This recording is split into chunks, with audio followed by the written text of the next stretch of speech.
на моите казател бих тогаш против програмата, zato što kažат дека номенклатурата не може да биде на програмата отпад. Отпад е много широк поим, къде ще спага и опасен и неопасен отпад и сега наистина съм задоволна, що това се три пъти видно трябва да се води сметка како се дефинират коимите. Будност на самата програмата како програма нема нищо ново. Будност на она програма ще имаме имената детермината година, кога съм я съветник. Значи, некако давање copy-paste и си върви програмата понатак. Значи, во таа програма дефинираме конкретно со што е се занимава, односно што е дејността на комуналец, како јавно предпријатие и кога дефинираме во насловот дека се работи за комунален отпад. Меѓутоа, она што би дала своето чување е следното. На што би дала? Почнувајќи од она како е дефинирана самата постапка од супирање, транспорт, депонирање. Значи, од самото супирање има програмата многу кои работи да се чита. Меѓутоа во пракса ништо не можеме да ги доловиме тие работи, зашто што го минатата програма беше истото. Тргнувајќи од она дека се имплементирани нови има направено ова или она и дека се направи тоа.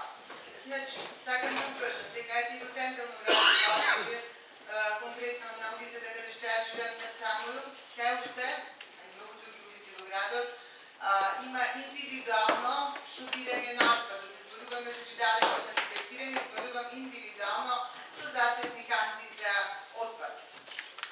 И на тази цела улица има еден контейнер по широк диапазон, къде што истите канти индивидуално ги турат, ги третурат како канти директно во тој контейнер. Тоа мислам на денешно време е крајно недолично, значи досега ова јавно предпријатие трябваше да се погрижи за тоа да имаме веќе собирање на отпадот на начин како што треба да е достоинствено во еден град како што е општина Битола. Значи не да имаме растурање на тој отпад на секад од индивидуалните кои што после стојат студено во улиците или пак да се студира директно во контейнерите.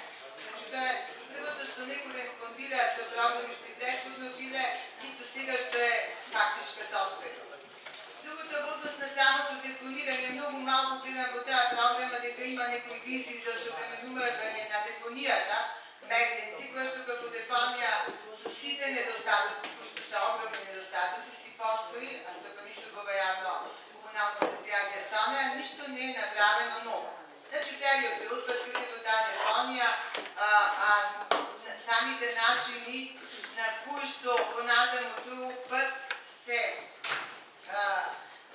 дали има компостирање, стокување и така натаму, ништо не е опишано во тоа програма и ништо се планира да се прави. Значи, целиот тој пат се оди таму и понатаму колку е таа депонија заштитена и што станува со целиот тој отпад. Значи, самата програма трябваше да се додефинира, да се каже точно што се случува на крај како завршна фаза од тој отпад, дали и таму уди на депонија и силна што не треба да уди, односно негде на тука представи од јавното предпријатие комуналец наш постави прашање што се случува со умрените животни, дали постојат посебни јами каде што тие се закопуваат, каде се фрлаат и така натаму и така натаму. Ви благодарам.